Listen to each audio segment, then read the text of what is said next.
Bonjour à tous et donc bienvenue pour les vins de la semaine et du week-end. Alors ça y est là, on est rentré vraiment dans l'automne et donc on a attaqué un peu les plats dits roboratifs, les bœufs bourguignons et autres plats en sauce. Du coup beaucoup de rouge ce week-end, mais on a quand même bu un blanc. On a bu ce Mâcon Pierre Clos en Crazy 2015 de Guffins Hénin. Guffins, moi j'aime beaucoup, c'est très classique mais c'est très joliment fait. C'est très classique au sens où, voilà, je dirais que c'est ce qui se fait aujourd'hui dans les Côtes de Beaune, voilà, les grands blancs bourguignons. Alors là, on est plutôt à Mâcon, hein, on n'est pas en Côte de Beaune, mais on retrouve tout à fait le style, même avec je dirais une droiture, une fraîcheur, un côté très fin sur ces Mâcons, particulièrement sur ce Ancrézy qui est l'entrée de gamme, hein, la cuvée de base de Guffins. Et sur 2015, qu'est-ce qu'on a? Bon, on a un vin mûr, très réussi au nez, tout ce qu'on attend. Voilà, le côté hein, fruits jaunes mûrs, puis ensuite les notes frangipane.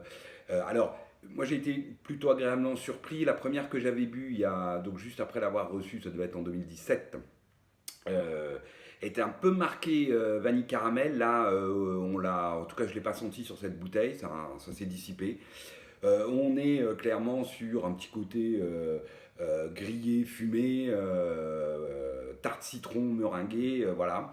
Ensuite, en bouche, c'est droit, c'est tendu, belle matière qui enrobe ça. Enfin, droit, tendu, non, enfin, c'est droit, c'est une jolie matière qui enrobe ça. Petit côté très acidulé, tarte citron meringuée, le fond d'amande, les petites notes un peu grillées, brioche, le petit côté un peu beurre, mais c'est fin, droit, plutôt voilà, et puis belle finale, d'une persistance intéressante. Bref, tout ce qu'on attend de ce genre de vin, ce qui est voilà, très bon. C'est pas un grand vin, hein, persistance est honnête, mais c'est très bon, très réussi, très classique de ce qu'on attend je dirais, d'un chardonnay bourguignon. Ensuite, on a bu quoi? Alors, on a bu ça, on a bu un Gevrey-Chambertin des frères Rossignol-Trappet. Alors, c'est le Vieille Vigne 2014, donc le Gevrey-Chambertin Village. Pas un cru que je commande régulièrement, je sais pas pourquoi, en 2014 j'avais pris ça. Sûrement j'avais dû le trouver particulièrement bon cette année-là.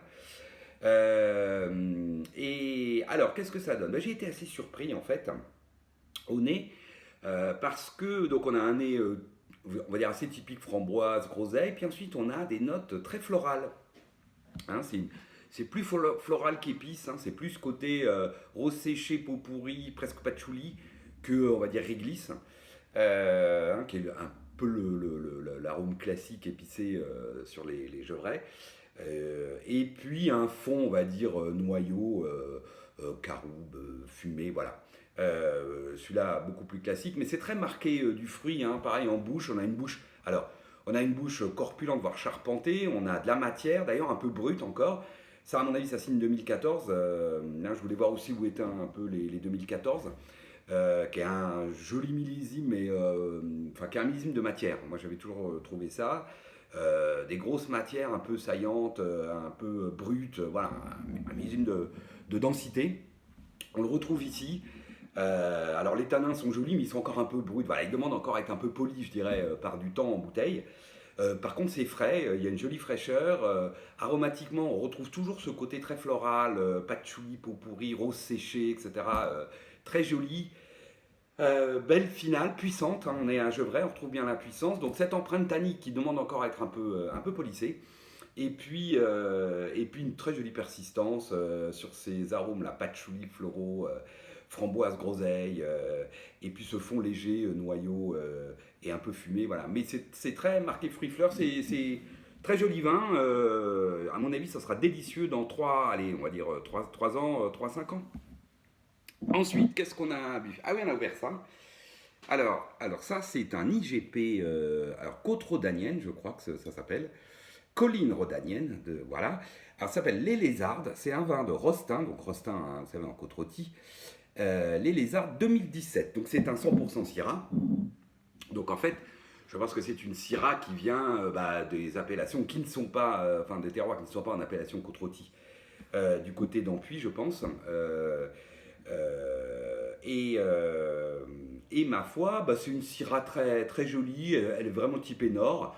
Joli nez, cassis, après on a le petit côté violette, la petite pointe animale, bacon, le fond un peu mocha. Tout ça est plutôt joli, c'est très marqué fruit hein, aussi. Jolie bouche, corpulente, joli tanin soyeux comme toujours et précis chez l'ami Rostin. Hein, toujours très jolie bouche, beaucoup de précision dans les bouches chez Rostin. On le retrouve ici dans ses lézardes. Finale fraîche, friande, voilà, presque gourmande même, avec une petite pointe acidulée parce que bah, c'est 2007, c'est un peu frais, donc c'est très bien. Voilà, très joli vin d'entrée de gamme chez Rostin, très agréable, gourmand. Enfin voilà, d'ailleurs la bouteille s'est bue toute seule. Ensuite, qu'est-ce qu'on a bu? Alors oui, on a bu ça. On a bu un Vaune Romanée 2015 du domaine Rion. Donc le Vaune Romanée Village 2015. Bon, alors on a un nez, on va dire framboise, les petites côtés notes, on va dire d'épices, un poil réglissé, et puis surtout girofle. Et puis aussi côté fleurs à nouveau ici, hein, sur un fond plutôt fumé. Bon, je dirais très classique de ce qu'on attend de ce Vaune Romanée 2015, avec quand même une petite pointe de ronce de végétal assez marquée, ce qui pour 2015, hein, qui est un millime plutôt mûr, on va dire. Et voilà. Alors, enfin, je ne m'attendais pas à ce que ce soit aussi marqué.